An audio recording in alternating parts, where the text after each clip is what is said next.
로마서를 제가 강의하면서 로마서의 구조가 앞에 구조를 다시 받아서 그 다음 구절에 나가기 때문에 어떤 본문을 설명할 때 그 앞을 좀 설명하지 않을 수 없는 그런 구조로 되어 있습니다. 그래서 지난주 말씀을 잠깐 요약하면요. 지난주 말씀의 핵심은 여기라. 그게 핵심이자 결론이었습니다. 그래서 11절이었죠. 마지막 이와 같이 너희도 너희 자신을 죄에 대하여는 죽은 자요 그리스도 예수 안에서 하나님에 대하여는 살아있는 자로 여길지어다. 여긴다는 의미가 주관적인 것이 아니라고 그랬죠. 며느리를 딸로 여긴다 그런 게 아니라고 그랬어요. 며느리와 딸은 다른 건데, 그러니까 다른 걸 주관적으로 같게 생각하라가 아니라 2+2가 4이듯이 2+2는 4다. 그건 사실이고 2+2가 4라는 게 이해가 안 돼도 마지막 방법은 그냥 그렇게 여겨. 이거이듯이 우리의 사람이 그리스도와 함께 십자가에 못 박혀 죽었다라는 것이 사실인데 그게 이해가 안 될 때는 그냥 그렇게 여기라는 거예요. 그게 믿음이죠. 우리가 다 알고 믿는 건 믿음이 아니에요. 우리가 이해되지 않음에도 믿는 게 믿음이지, 우리가 다 이해하고 다 객관적으로 사실로 드러났을 때 그거는 믿는다고 말하지 않습니다. 그래서 우리가 지난번에 얘기한 이 여기라라고 하는 되게 중요한, 우리 믿음 생활에서도 되게 중요한 거죠. 그래서 여기라 그건데, 그 여기라는 것이 사실이다. 사실을 여겨라 그건데, 그것이 사실이라는 근거가 뭐냐? 우리의 옛사람이 죽었다. 우리가 하나님에 대해서 살아난 자다라는 것을 사실이라고 우리가 판단할 수 있는 근거는 주관적인 체험도 아니고 객관적인 현상도 아니고 오직 하나님의 말씀이었다 그랬어요. 하나님의 말씀이 그렇게 말하기 때문에 너희가 그렇게 여겨라. 이게 진정한 믿음이라는 거죠. 아브라함이 99세에 자기의 아내와 자기가 이제 애 낳을 수 없는 생물학적인 몸이 되었음에도 불구하고 하나님이 내년에 이삭을 낳으리라 했을 때 아브라함이 현실을 보지 않고 현실을 근거로 안 돼라고 여기지 않고 하나님의 약속을 근거로 날 수 있다라고 여겼을 때 그 여긴 대로 이삭이 아브라함에게서 태어난 것처럼 우리가 오늘 로마서가 말하는 우리의 사람이 그리스도와 함께 십자가에 못 박혀 죽었다. 우리가 죄에 대해서는 죽은 자고 우리 하나님에 대해서는 살아있는 자다라는 것이 이해가 되지 않고 체험이 되지 않아도 하나님이 그렇게 말씀하시니까 그렇게 여긴다, 여겨라. 그게 진정한 믿음이라는 거예요. 자, 이제 그 11절 여기라라는 말씀을 근거로 오늘 다시 11절과 이제 13절이 들어가죠. 오늘 본문 보시면요. 12절과 13절, 그러므로 앞에 11절을 바꾸어 들어오죠. 그러므로 너희는 죄가 너희 죽을 몸을 지배하지 못하게 하여 몸의 사욕에 순종하지 말고 또한 너희 지체를 불의의 무기로 죄에게 내주지 말고 오직 너희 자신을 죽은 자 가운데서 다시 살아난 자와 같이 하나님께 드리며 너희 지체를 의의 무기로 하나님께 드리라. 자, 오늘 12절, 13절, 14절이 오늘 본문인데 앞에 두 절, 12절과 13절은 어떻게 되어 있냐면 지금 읽어보신 것처럼 다 명령문입니다. 너희는 죄가 너희 죽을 몸을 지배하지 못하게 하라. 몸의 사역에 순종하지 말라. 너희 지체를 불의의 무기로 죄에게 내주지 말라. 오직 너희 자신을 죽은 자 가운데서 다시 살아난 자가 하나님께 드리라. 너희 지체를 의의 무기로 하나님께 드리라. 이게 다 명령문이에요. 왜 갑자기 여기서 바울이 명령으로 바뀔까? 12절과 오늘 13절은 앞에 11절을 근거로 하고 있다고 그랬죠. 근데 11절도 사실 명령문이에요. 이와 같이 너희도 너희 자신을 죄에 대하여는 죽은 자요 그리스도 예수 안에서 하나님께 대하여는 살아있는 자로 여길지어다. 여겨라 라고 하는 지난주의 결론도 명령문입니다. 11절, 12절, 13절이 다 뭐뭐 하라 하는 명령의 형태로 되어 있어요. 6장 앞부분, 그러니까 1절에서 10절까지는요, 그냥 일반 보통 우리가 평소문이라고 그러죠. 뭐뭐이다, 뭐뭐은 뭐뭐이다. 이런 패턴으로 쭉 구성되어 있다가 11절부터 명령하기 시작해요, 바울이. 여겨라. 그리고 그 여겨라라는 명령을 근거로 또 오늘 12절에서 또 명령을 하고 있어요. 이와 같이. 또 그러므로라는 것은 바로 앞에 11절 너희가 죄에 대하여는 죽은 자요 하나님에 대해서는 산 자이므로. 자, 오늘 본문에서 명령하는 것, 이제 명령을 하는데 그 내용은 12절만 보면요, 두 개죠. 죄가 너희 죽을 몸을 지배하지 못하게 하라. 이게 첫 번째고, 두 번째는 몸의 사욕에 순종하지 말라. 한마디로 말하면 12절은 죄를 물리치라. 그게 12절의 명령입니다. 13절 볼까요? 13절도 명령이죠. 또한 너희 지체를 불의의 무기로 죄에게 드리지 말라. 오직 너희 자신을 죽은 자 가운데서 다시 살아난 자 같이 하나님께 드리라. 너희 지체를 의의 무기로 하나님께 드리라. 이 세 개의 명령이지만 결국 한마디로 말하면 너희 자신을 죄에게 내어주지 말고 하나님께 드리라 그거예요. 너희 몸을 죄에게 내어주지 말고 하나님께 의의 무기로 드리라. 그러니까 12절, 13절을 한마디로 말하면 더 줄여서 너희는 죄를 물리쳐라. 그리고 너희 자신을 죄가 아닌 하나님께 드리라. 이게 바울의 명령입니다. 자, 죄라는 단어가 로마서 2장부터 나왔지만 죄를 물리치라 이런 말은 오늘 6장 12절에서 처음 나오는 거예요. 왜 오늘 6장 12절에서 죄를 물리치라는 명령이 처음 나올까? 왜 이전에는 이런 명령을 바울이 로마서에서 하지 않았을까? 그 이유는 뭐냐면 구원받기 이전의 우리의 상태는 이미 우리가 이 말씀 드렸듯이 구원받기 이전에 우리는 죄가 왕노릇하고 있었어요. 우리는 죄에게 종노릇하고 있었어요. 죄가 왕이고 우리는 노예였어요. 그렇기 때문에 죄를 물리쳐라 라는 명령을 하나만 해요. 노예에게 너 주인을 버려 이런 얘기를 할 수 없어요. 버릴 힘이 없는데. 그러나 이제는 우리가 이제 죄에 대해서 죽었으므로 더 이상 죄의 노예가 아니고 죄로부터 자유함을 얻었기 때문에 바울은 이제 명령을 하는 거예요. 너희는 이제 죄와 싸워라. 너희는 이제 죄를 물리쳐라 하고 명령을 할 수 있는 겁니다. 우리가 예수를 믿을 때 우리 옛사람이 십자가에서 그리스도와 함께 죽고 이제 우리는 죄에서 해방되어 죄의 종노릇하지 않는 자가 되었습니다. 다시 말해서 제가 지난번 이 부분을 설명할 때 그렇게 했죠. 우리가 소속한 나라가 바뀌었다. 우리 현실이 변했다. 죄가 왕노릇하던 세상에 살던 우리가 은혜가 왕노릇하던 세상으로 국적이 옮겨졌다. 구원받았다는 것이 바로 그러한 의미다 그랬어요. 그렇죠? 구원의 의미는 국적이 바뀐 거다. 그러나 여러분, 우리가 분명히 경험해서도 알겠지만 우리가 구원을 받았다고 예수를 믿었다고 죄와 싸워 이기는 건 아니에요. 죄와 싸워 이기기 위해서는 지난주에 말씀한 거죠. 우리가 죄에 대해서 죽었다는 사실을 먼저 알고 두 번째는 그 알을 바탕으로 그렇게 믿는 거예요. 여기는 거예요. 우리의 옛사람이 그리스도와 함께 죽었다는 사실을 말씀을 통해서 우리가 깨닫고 알고 그 말씀을 여기고 나 죽었어. 그리고 믿을 때 그때 죄와 싸워 이기는 겁니다. 예수를 믿었다고 죄와 싸워 이기는 게 아니에요. 저절로. 그러한 알미 있어야 되고 영적 지식이 있어야 되고 말씀에 대한 지식이 있어야 되고 그 지식을 근거로 한 믿음이 있을 때 우리는 죄와 싸워 이길 수 있다. 그게 성경이 말하는 거예요.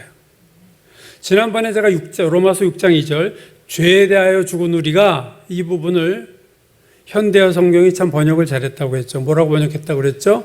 죄를 짓지 않고도 살게 해주셨는데 구원받았다는 것은 뭐냐? 죄에 대해서 우리가 죽었다. 이렇게도 표현하지만 개역개정은 현대어 성경은 죄를 짓지 않고도 살 수 있게 해주신 것이 구원이다. 죄를 지을 수도 있지만 죄를 짓지 않고 살 수도 있다. 이게 구원이에요. 구원 전에는 죄를 안 지을 수가 없고 우리는 죄의 노예이기 때문에 종이기 때문에 죄를 늘 밥 먹듯이 짓고 사는 것이 우리의 삶이었지만 구원을 받았다는 것은 이제는 죄를 짓지 않고도 살 수 있게 우리를 해주셨다. 그게 구원이에요. 즉 죄를 짓지 않고 또 살 수 있게 해주셨다는 말은 구원받으니 우리는 죄를 지을 수도 있고 죄를 안 지을 수도 있다는 거예요. 그게 우리의 선택이라는 거예요, 이제는. 그래서 오늘 본문 12절부터 바울이 드디어 너희는 죄와 싸워라, 죄를 물리쳐라고 이제 명령을 할 수 있는 거예요. 명령도 할 수 있는 자에게나 하는 거죠. 구원받지 못한 자에게 이 명령을 절대로 할 수 없는 거예요. 나의 사람이 십자가에서 죽었다는 것을 알고 내가 그렇게 여기는 자에게 이제 너는 죄를 물리칠 수 있어. 너는 죄와 싸워 이길 수 있어. 바울이 그 얘기를 하는 거예요. 13절을 다시 보면요. 또한 너희 지체를 불의의 무기로 죄에게 내주지 말고 오직 너희 자신을 죽은 자 가운데서 다시 살아난 자 같이 하나님께 드리며 너희 지체를 의의 무기로 하나님께 드리라. 13절을 통해 알 수 있는 것은요. 우리의 선택과 결단에 의해서 상황이 완전히 바뀔 수 있다는 거예요. 즉 우리는 우리의 지체를 죄에게 내어줄 불의의 무기로 불법의 무기로 내어줄 수도 있고 이와 반대로 우리는 우리의 몸을 하나님께 의의 도구로 내어줄 수도 있어요. 이제 우리는 이러한 선택을 할 수 있는 자가 된 거예요. 구원을 받았다는 것은 이제 내가 죄를 짓느냐 안 짓느냐는 이제 나의 선택사항이 된 거예요. 의의 무기로 하나님께 바칠 수도 있고 불법의 무기로 불의의 무기로 죄에게 드릴 수도 있어요. 그래서 이제 오늘 마지막 14절이 이렇게 결론을 내립니다. 죄가 너희를 주장하지 못하리니 이는 너희가 법 아래 있지 않고 은혜 아래 있다. 자, 12절 오늘 본문 12절에서 14절까지 전체 구조를 보면요. 12절과 13절은 명령들이었죠. 지금 12절에서 2개의 명령, 13절에서 3개의 명령어가 나오고 14절은요. 그러한 명령들을 내릴 수 있는 근거를 얘기하고 있는 거예요. 근거가 12절과 13절의 명령의 근거가 14절입니다. 죄가 너희를 주장하지 못하리니. 죄가 이제는 너희를 주장하지 못하기 때문에 너희는 죄를 물리쳐. 죄를 선택하지 마. 오늘 14절에서 죄가 너희를 주장한다. 이 주장한다는 헬라어 단어는요. 주인 노릇을 한다는 단어입니다. 복음서를 보면은 예수님에 대해서 제자들과 많은 사람들이 주여 주여 주님이라고 불렀어요. 주여 주님이라는 헬라어 단어가 퀴리어스입니다. 퀴리어스라는 주님. 그래서 초대교회 교인들은 퀴리어스. 주님, 주님 이러고 입에 달듯이 살았어요. 또 오늘 주장한다는 이 헬라어 단어는요. 14절에 퀴리오스가 되다. 주인이 되다. 그래서 14절은 무슨 얘기하는 거예요? 죄가 너희를 지배하지 못하리니 이제는 더 이상 죄가 너의 주인이 아니기 때문에 이제는 죄를 물리쳐도 돼. 전에는 너희가 그의 노예이기 때문에 그런 짓을 감히 할 수가 없었지만 이제는 돼. 죄가 너희를 주장하지 못하리니 이는 너희가 법 아래 있지 않고 은혜 아래 있다. 우리가 왜 죄가 우리에게 더 이상 주인 노릇하지 못하느냐? 그 이유는 우리가 법 아래 있지 않고 은혜 아래 있기 때문에 죄가 우리를 건드릴 수 없다. 여러분이 아래라는 단어가 바울이 자주 사용하는 단어입니다. 로마서 우리 앞부분에서 이미 여러 번 나왔어요. 3장 9절 로마서 유대인이나 헬라인이나 다 죄 아래 있다. 3장 19절 무릇 율법이 말하는 바는 율법 아래에 있는 자들에게 말하는 것이니 이는 모든 입을 막고 온 세상으로 하나님의 심판 아래에 있게 하려 합니다. 심판 아래에 있다. 율법 아래에 있다. 죄 아래에 있다. 이 아래란 단어를 바울이 많이 쓰죠. 아래에 있다는 말은 누구 아래에 있다 또는 무엇 아래에 있다는 말은 무엇과 누구의 지배를 받고 있다는 말이에요. 그래서 14절의 본문의 의미는 죄가 너희를 주장하지 못할 텐데 그 이유는 너희가 이제는 은혜의 지배를 받고 있기 때문이야. 은혜가 왕노릇하는 세상에 살기 때문에 이제는 죄가 왕노릇을 너에게 할 수가 없어. 건드릴 수는 있어도 왕노릇은 못해. 그 말이죠. 결국 오늘 12절, 13절, 14절 오늘 본문이 말하는 바는 요약하면 그거예요. 이제 너희는 죄에 대해서 거부하고 하나님을 선택하라. 이제 너희는 그렇게 선택할 수 있는 자가 되었어. 그리고 너희가 이렇게 선택할 수 있는 자가 된 이유는 죄가 더 이상 너희의 주인 노릇을 하지 못하게 되었기 때문이지. 그리고 죄가 너에게 주인 노릇하지 못하게 된 이유는 너희가 은혜 아래 살기 때문이다. 구원받은 우리가 참 구원의 의미를 알수록 우리가 얼마나 구원이 놀랍고 얼마나 우리가 하나님을 찬양할 수밖에 없는 것인가를 점점 알게 됩니다. 처음 예수 믿을 때 예수 믿고 구원받았다. 그냥 천국 가나 보다 이 정도지만 더 깊이 들어가면 이건 엄청난 선물이에요. 천국 하늘나라 시민권을 가진 자가 됐다. 은혜가 왕노릇하고 죄가 있어도 죄는 우리에게 더 이상 왕노릇할 수가 없는 존재가 됐다. 죄를 거절할 수 있고 우리 몸을 죄에게 내어주지 않고 얼마든지 하나님께 내어드릴 수도 있다. 자, 참 좋은 건데 조심해야 될 게 하나 있습니다. 자, 우리가 이제는 죄를 선택할 수도 있고 하나님을 선택할 수도 있어요. 그럴 자유가 있어요. 그런데 그 자유를 가진 우리가 만약에 죄를 스스로 선택하였다 할 경우 우리가 지불해야 될 대가가 이게 만만치 않다는 거죠. 우리가 이미 은혜가 지배하는, 은혜가 왕노릇하는 세상에 살고 있지만 우리 스스로 죄를 자꾸 선택하게 되면 우리는 이전의 상태로 되돌아갈 수도 있다는 거예요. 오늘 12절이 그 사실을 말하고 있습니다. 12절 다시 볼까요? 그러므로 너희는 죄가 너희 죽을 몸을 지배하지 못하게 하여, 죄가 너희 죽을 몸을 지배하지 못하게 하라. 자, 이거 누구에게 하는 말이에요?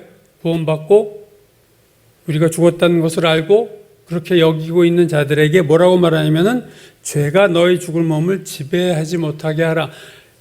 예수를 믿고 구원받았어도 죄가 우리를 지배할 수 있는 상황에 빠질 수 있다는 거예요. 여기서 지배한다는 단어는요, 우리가 이미 앞부분에서 똑같은 단어가 다른 단어로 번역됐죠. 왕노릇한다는 말입니다. 우리가 또 자꾸 죄를 지면 죄가 우리에게 또 왕노릇을 해요. 여러분, 죄가 왕노릇하던 때가 언제입니까? 구원받지 못한 때였잖아요. 근데 우리가 구원받은 다음에도 계속 죄 속으로 선택을 하고 들어가면 구원받지 못한 때와 같이 죄가 또 우리를 지배하기 시작한다는 거예요. 죄의 종노릇하며 질질 예수 믿고도 끌려다닐 수 있다는 거예요. 죄가 왕노릇하던 대상은 로마서 5장을 보면 구원받지 못한 사람들이었어요. 5장 14절 그러나 아담으로부터 모세까지 아담의 범죄와 같은 죄를 짓지 않은 자들에게도 사망이 왕노릇하였나니, 모든 구원받지 못한 인간들에게 사망이 왕노릇하고 죄가 왕노릇했는데 오늘 6장 12절에 보면 너희는 죄가 너희 죽을 몸을 지배하지 못하게 하라. 너희 죽을 몸에 왕노릇하지 못하게 하라. 또 이 얘기를 하고 있어요. 우리가 자유를 주셨다는 게 참 축복이지만 되게 두려운 거예요. 그 자유로 하나님의 반대되는 것을 선택했을 때 우리는 또 죄 속에 빠져서 헤어나지 못하는 삶을 살 수밖에 없습니다. 그래서 갈라디아서 5장 1절이 이렇게 말해요. 그리스도께서 너희를 자유케 하려고 자유를 주셨으니 그러므로 다시는 종의 멍에를 매지 마라. 자유를 줬는데 그 스스로 이제는 죄의 노예가 되겠다고 또 죄 속으로 들어가는 어리석은 너희들이 있는데 너희들 그렇게 살지 마. 죄의 멍에, 종의 멍에를 맨다. 멍에가 뭐예요? 다시 또 죄가 왕노릇하는 상태가 되는 거예요. 종의 멍에를 매지 마. 여러분, 제가 6장 12절을 6장 6절에 대한 말씀을 전할 때 이 부분을 되게 주목하고 그때도 설명한 적이 있는데 6장 12절 다시 볼까요? 그러므로 너희는 죄가 너희 죽을 몸을 지배하지 못하게 하여 몸의 사욕에 순종하지 말고, 자, 이 6장 12절에 세 개의 단어를 제가 주목하라고 그랬죠. 너희는 죄가, 죄, 죽을 몸, 세 번째 몸의 사욕. 사악한 욕심, 죄와 몸과 사욕에 대한 얘기를 제가 6장 6절을 말씀드릴 때 한 기억이 납니다. 이 죄와 악한 욕심, 욕망과 몸은 수직적인 구조로 되어 있다고 그랬어요. 제일 위에 죄가 왕으로 있고 그 중간에 사욕이 있습니다. 맨 아래 몸이 있어요. 그래서 죄가 우리의 마음을 휘저어놔서 죄에 대한 악한 욕망을 불러일으키면 그 악한 욕망은 우리 몸에게 명령을 해서 죄를 직접 짓는 것은 몸이에요. 우리의 몸은 구체적으로 죄를 짓는 건 몸입니다. 그래서 이 12절에서 바울이 죄가 이 몸의 사욕을 통해서 죽을 몸을 지배하는 과정을 언급하면서 바울이 말하는 건 그거예요. 너희는 악한 욕망에 순종하지 마라. 그렇게 되면 죄의 몸을 죄가 지배하게 된다. 그러니까 죄가 욕망을 불러일으키고 욕망이 몸을 움직일 때 바울이 말하는 건 뭐예요? 중간이 욕망을 차단하라는 거예요. 욕망에서 몸으로 가지 못하게 욕망을 차단하라는 거죠. 그리고 13절에서 연이어서 이렇게 말하죠. 또한 너희 지체를 불의의 무기로 죄에게 내주지 말라. 그리고 오직 너희 자신을 죽은 자 가운데서 다시 살아난 자 같이 하나님께 드리며 너희 자신을 하나님께 드리며 너희 지체를 의의 무기로 하나님께 드리라. 너희 지체를 불의의 무기로 죄에게 내주지 말라. 이 지체는 몸입니다. 즉 너희 몸이 죄를 짓는 도구가 되게 하지 마.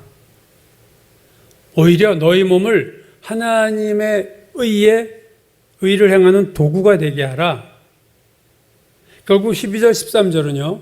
죄가 우리 마음에 약한 욕망을 일으키고 그 욕망이 너희 몸을 지배해서 죄를 짓게 할 거다. 그러므로 너희 몸을 잘 관리해서 이 몸을 아무데나 죄에게 주지 말고 하나님께 의의 도구로 드려라. 이게 오늘 12절 13절이에요. 여러분 우리가 여기서 중요한 게 몸입니다. 몸에 대해서 제대로 알아야 돼요. 우리의 바디, 이 몸은요. 악한 것도 아니고 선한 것도 아니에요. 그걸 우리가 중립적이다 그렇게 얘기하죠. 인간의 몸은 선이 될 수도 있고 악이 될 수도 있어요. 뭐 잘 알지 않습니까? 우리가 선하게 사는 사람이 있고 똑같은 몸으로 죄만 짓고 사는 사람이 있어요. 몸이 죄인가요? 몸이 무슨 죄가 있어? 몸은 죄의 악한 도구가 될 수도 있고 하나님의 선한 도구가 돼 있어요. 우리의 몸은 그 몸을 누구에게 드리느냐에 따라 악이 되기도 하고 선이 되기도 하는 거예요. 몸은 죄의 원흉이 아닙니다. 몸은 하수인이에요. 죄가 악한 욕망을 불러일으키고 악한 욕망이 몸을 움직여서 현장에서 죄를 짓는 게 몸이에요. 가끔 경찰이나 검찰이 범죄 소탕한다 하면서 소위 말하는 몸통은 건드리지 못하고 매일 피레미들만 잡아요. 길거리에 다니는 제일 쫄따구들. 그래서 마치 그것처럼 잘못된 금욕주의는 괜히 몸만 괴롭혀. 몸이 원흉인 것처럼. 몸이 무슨 죄가 있는데. 기독교 역사를 보면요. 몸을 죄악시하는 이단 또는 기독교인 중에서 잘못된 생각을 가지고 이 몸을 학대하는 것을 신앙적이라고 착각하는 그런 흐름들이 계속 있었습니다. 특별히 기독교 유명한 이단인 영지주의, 그노스틱이라고 하는 영지주의는 영은 선하고 몸은 악하다. 이런 이원론이라고 그러죠. 몸은 악한 것이야. 몸은 무조건 악하고 영이 선한 거야. 그렇게 주장했어요. 이 초대교회의 이 영지주의에 대해서 골로새서가 이렇게 말합니다. 바울이 2장 23절 이런 것들은 몸을 괴롭게 하는 데는 지혜 있는 모양이나 육체 따르는 것을 금하는 데는 조금도 유익이 없다. 몸을 괴롭게 하는데, 이 몸이 악하니까 이게 영지주의입니다. 몸을 괴롭게 하는 데는 지혜 있는 것처럼 보이지만 육체를 따르는 것을 금하는 데는 아무 유익이 없다. 육신적인 삶을 살지 않는 것과는 상관이 없어. 몸을 아무리 괴롭게 해도 육신적으로 살게 되는 거예요. 한때 우리나라 초창기에 어떤 한 목사님이 죄를 안 지려고 자기 스스로 거세를 하는 경우 있어요. 유명한 목사님이었는데, 또 초대교회 유명한 교부인 오리겐도 거세를 했습니다. 근데 나중에 그가 이제 하면서 후회했죠. 왜? 몸이 무슨 죄가 있어, 몸을 잘라낸다고 우리가 죄가 없어지는 게 아니거든요. 이 몸을 죄악시하는 영주주의 이단에는 요한일서, 요한이서에도 나오는데, 요한이서에서 사도 요한이 이렇게 말해요. 1장 7절, 미혹하는 자가 세상에 많이 나왔나니 이는 예수 그리스도께서 육체로 오심을 부인하는 자라. 예수가 인간의 몸을 입고 있는 것, 태어난 것을 부인한다. 이게 영주주의입니다. 영주주의는 이거 인정 안 했어요. 왜? 인간의 몸이 약한데 어떻게 하나님의 아들이 인간의 몸을 입고 와? 그건 아니지 해서 가현설이라고 해서 환상처럼 예수의 몸을 입은 것처럼 보일 뿐이다. 그렇게 자기의 논리를 합리화했던 것이 영주주의였습니다. 이 이단이죠. 성육신을 부인하는 거예요. 하나님의 아들이 인간의 몸을 입었다. 불가능해. 거룩한 하나님이 이 더러운 인간의 몸에 들어올 수 없다 이거죠. 근데 그게 다 틀린 생각이에요. 몸은요, 오늘 본문이 말하잖아요. 불의의 도구가 될 수도 있고 의의 도구가 될 수도 있는 거예요. 누구로 인해서? 나로 인해서. 누가 이걸 결정해요? 내가. 여러분이 죄 짓는 거는요, 하나님이 여러분을 어떻게 해서 하냐? 여러분이 죄 짓는 거예요. 내가 죄 짓는 거예요.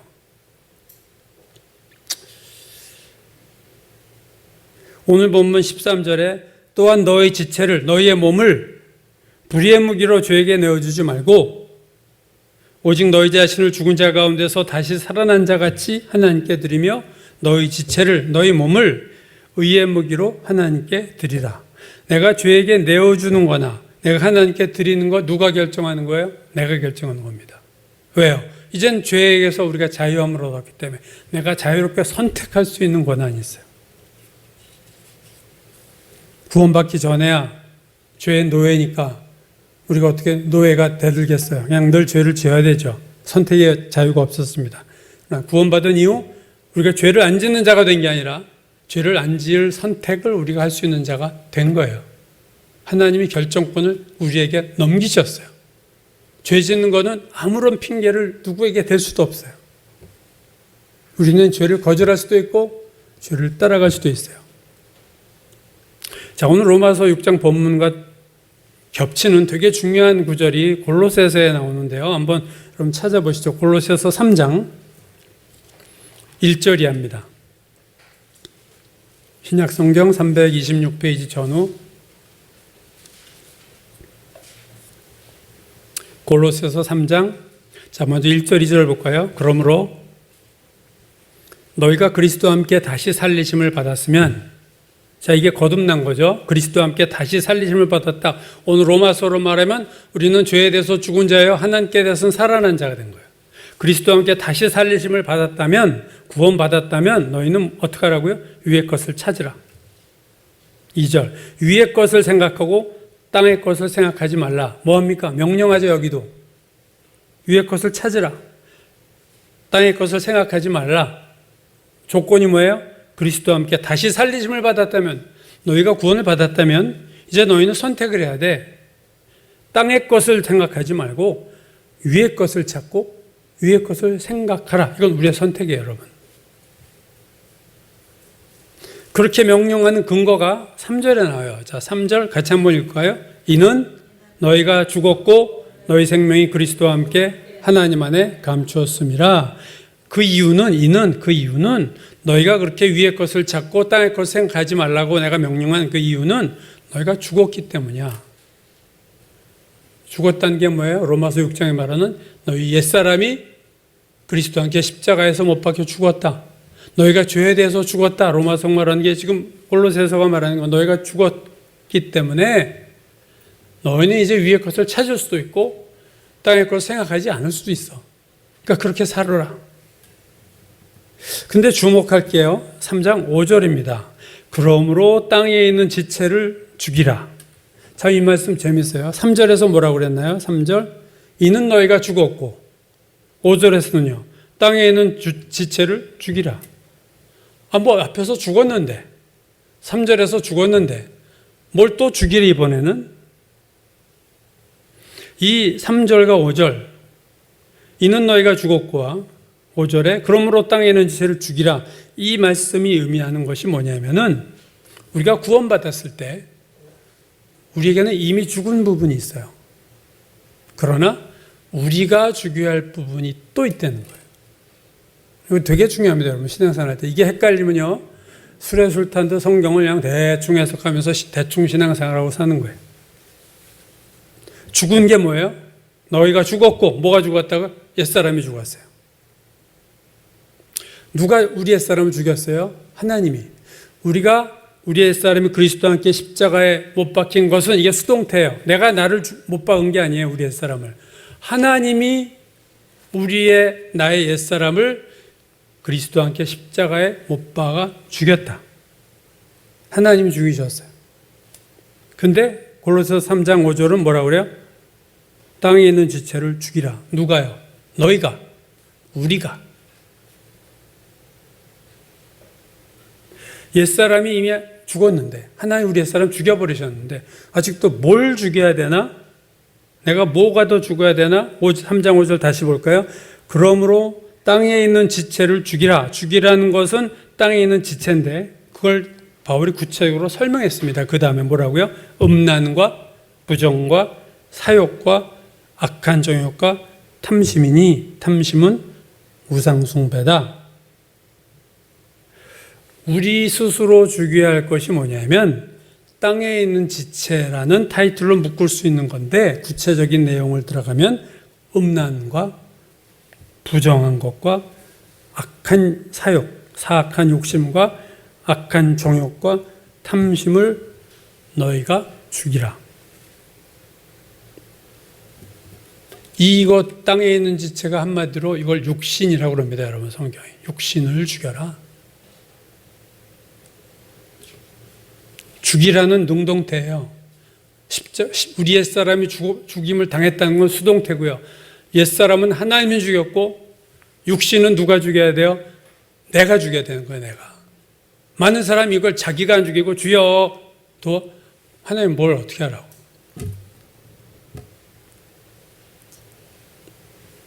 땅에 있는 지체를 죽이라. 이 지체라는 거는요, 몸이라고 그랬죠. 그냥 생물학적인 몸인데 지체하면 땅에 있는 지체라고 할 때는 이게 육신이 되는 거예요. 세상적인 몸. 그걸 로마서 6장 6절은 우리의 옛사람이 십자가에 예수와 함께 못 박힌 것은 죄의 몸을 죽이려고 하셨다. 이 죄의 몸도 똑같아요. 몸은 생물학적으로 중립적인 거지만 죄의 몸 하면 육신이 되는 거예요. 땅에 있는 지체, 육신이 되는 거예요. 지체와 몸은 바이올로지컬한 생물학적인 거지만 땅에 있는 지체가 되거나 죄의 몸이라고 할 때는 그것이 오염된 몸, 죄로 오염된 우리의 몸, 그걸 육신이죠.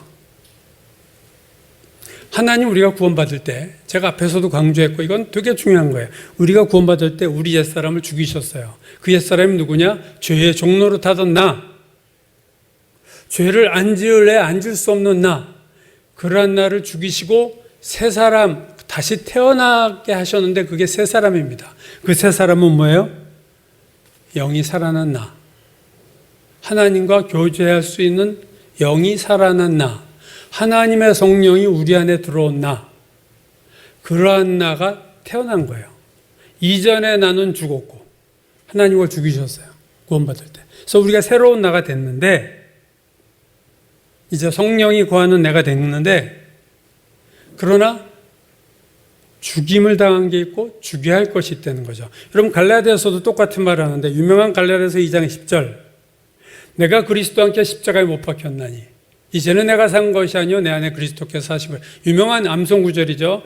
내가 그리스도와 함께 십자가에 못 박혔나니 수동태예요. 내가 그리스도와 함께 십자가에 못 박힘을 당했으니 로마서 6장 6절에 말하는 것처럼 나의 옛사람이 그리스도와 함께 십자가에 못 박혔나니 같은 구절이죠. 갈라디아서 2장 20절과 로마서 6장 6절이 같은 겁니다. 내가 그리스도와 함께 십자가에 못 박혔다. 나는 그냥 당했어. 나는 십자가에 못 박혀 죽음을 당했어. 그게 갈라디아서 2장 20절이에요. 죽임을 당했죠, 구원받을 때. 근데 갈라디아서 5장 24절이 이렇게 말해요. 그리스도 예수의 사람들은 육체와 함께 그 정욕과 탐심을 십자가에 못 박았느니라. 자, 이 말은 재밌어요. 그리스도 예수의 사람들이 십자가에 못 박았다. 자, 하나님이 우리를 죽인 게 아니라 그리스도 예수의 사람들이 십자가에 못 박았다. 뭐를? 육체, 정욕, 탐심을 십자가에 스스로 못 박았다. 갈라디아서 2장 20절 내가 그리스도와 함께 십자가에 못 박혔나니 이건 수동태인데 5장 24절 그리스도 예수의 사람들은 육체와 함께 정욕과 욕심을 십자가에 못 박았느니라 이건 능동태예요. 즉 이건 우리가 박는 거예요, 여러분. 뭘 십자가에 못 박아요? 그리스도 예수의 사람들이 육체, 정욕, 탐심. 오늘 골로새서는 음란, 부정, 사욕, 악한 정욕, 탐심 이렇게 5가지를 얘기했는데 갈라디아서는 셋으로 얘기했어요. 육체와 함께 정욕과 탐심. 여러분, 죄와의 전쟁에서 죄의 권세와의 싸움이 우리에게 있는데 이 싸움에서 승리함에 있어서 하나님의 몫이 있고 우리의 몫이 있어요. 하나님은 예수만을 십자가에 못 박지 않고 우리의 옛사람도 십자가에 함께 못 박으신 이유는 우리가 예수 믿고 난 구체적인 하루하루의 삶에서 죄의 권세, 죄의 파워를 물리칠 수 있게 하시기 위해서 하나님 우리의 사람을 아주 근본적으로 제거해 버리셨어요. 그렇다면 이제 죄에 대해서 승리하느냐? No. 우리가 선택해야 될 게 있어요. 그게 바로 정과 욕심과 육체를 스스로 십자가에 못 박아야만 죄와의 싸움에서 완전히 승리할 수 있다. 그거죠. 이거를 모르기 때문에 그냥 죄 짓고 회개하고 죄 짓고 회개하고 그냥 이게 신앙생활이 이 수준에서 누구나 이루어지는 줄 다 자기 같은 줄 알고 착각하고 사는 거예요. 성경은 절대로 그렇게 말하지 않습니다. 왜 우리가 아직도 죄 짓고 있느냐? 하나님이 뭔가를 덜 해주셔서가 아니라 내가 해야 될 걸 안 하고 있어요. 내가 스스로 죄를 선택해요. 악한 욕망이 오면 그대로 따라서 내 몸이 순종해요. 악한 욕망을 끊어내리지 않고 그걸 내가 이거 내 생각이니까 귀한 거야. 뭐 어떡하겠어. 이렇게 생각이 욕망이 생기는데 그냥 저질러요. 그것이 크든 적든 하고 싶은 말 다 하고 그게 무슨 성화가 되고 무슨 주님을 닮아가고 무슨 죄를 싸워 죄를 물리칠 수 있는 능력이 생기겠습니까? 늘 바닥에서 얕은 물에서 이게 예수 믿는 거려니 그런 사람들이 물론 많지만 성경은 그렇게 살라고 우리에게 말씀하지 않았고 그렇게 살지 않은 사람도 적지 않습니다. 우리가 죄를 없앨 수는 없어요. 요한계시록 보면 죄는 마지막에 없어집니다. 죄는 끝까지 살아남아요. 우리가 죄를 없앨 수는 없고 우리가 죄를 완전히 전혀 안 짓고 살 수 있는 것도 아니에요. 다만 우리가 구원받았다면 이제는 우리가 죄를 선택하지 않을 수가 있어요. 그럴 수 있는 권한을, 자유를 하나님 우리에게 이미 주셨습니다. 우리가 살아있는 한 우리 마음속에 죄된 생각이 계속 떠올라요. 이거 막을 길이 없어요. 떠오르는 거 막을 수가 없어요. 또 우리가 몸을 갖고 있는 한 세상에 민감하게 반응할 수밖에 없어요. 몸이. 눈과 귀를 통해서 세상의 유혹이 들어오잖아요. 우리의 몸을 통해서 들어오고 몸이 또 몸을 통해서 죄가 나가잖아요. 그게 이 몸이에요. 이브가 죄를 지을 때 어떻게 졌어요? 그 나무를 본즉 눈으로 보니까 이 몸이 있는 한 우리가 이 몸이 죽어서 땅에 묻혀야 우리는 아예 죄의 유혹을 안 받는 존재가 되지. 우리가 살아있는 한 우리가 이 몸을 입고 있는 한 우리는 죄에 대한 생각이 우리 마음속에 들어오고 우리의 몸에 죄가 계속 자극을 받을 수밖에 없어요. 그러나 선택을 할 수 있다는 거예요. 제가 마음의 생각이 되게 중요하다는 얘기를 전에도 여러 번 드렸죠. 우리의 마음은 공용주차장 같다 제가 그랬죠. 무슨 어느 차나 공동주차장에 다 들어오듯이 우리 마음터에는 하나님 주는 생각도 들어오지만 마귀가 주는 생각도 들어오고 더러운 생각도 들어오고 다 들어와요. 오케이. 그러나 우리가 뭘 할 수 있어요? 차단기를 내릴 수 있어요. 요즘 아파트들이 다 차단기 내리는 추세로 가죠. 딱 차가 앞에 섰을 때 그 아파트 소속의 차가 아니면 차단기가 안 열립니다. 그러나 그 아파트 소속 차가 들어오면 열리잖아요. 영적으로 이 훈련이 잘 되는 사람은요, 우리 마음속에 죄된 생각이 들어오려고 할 때, 이거 아니야? 차단기를 내리고 들어왔어? 그럼 내쫓아버려요. 주차 이미 한 거 나가라 그래요. 근데 우리 마음터에 수많은 마귀가 준 생각들이 가득하고 있고 그 생각을 따라 우리 몸이 수족이 돼가지고 그 생각을 따라 그러고 살면서 주여 하고 매일 일주일에 회개하고 또 똑같이 그 죄를, 그거는 아닙니다. 우리가 민주주의 다수결이 최고가 아니듯이 대부분의 그리스도인들이 그렇게 살아도 그거 답이 아니에요. 성경은 그걸 답이 아니라고 그래요. 나중에 하나님 그 책임을 우리에게 물으실 거예요. 오늘 13절에 선택하라고 하잖아요. 너희가 불의의 도구로 드리지 말고 하나님께 의의 병기로 의의 도구로 드려라.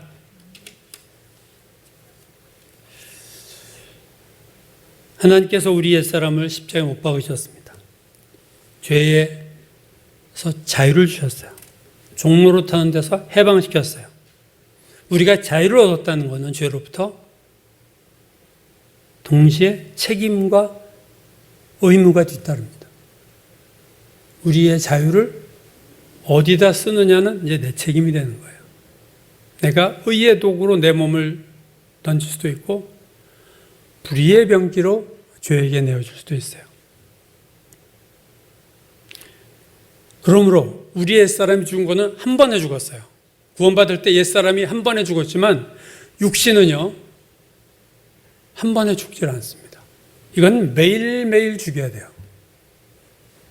우리의 죄와의 싸움은요 매일매일 선택해야 돼요. 우리가 살아있기 때문에, 우리에게 몸이 있기 때문에, 우리가 생각을 하기 때문에. 마귀가 들어오는 루트들이 다 그거죠.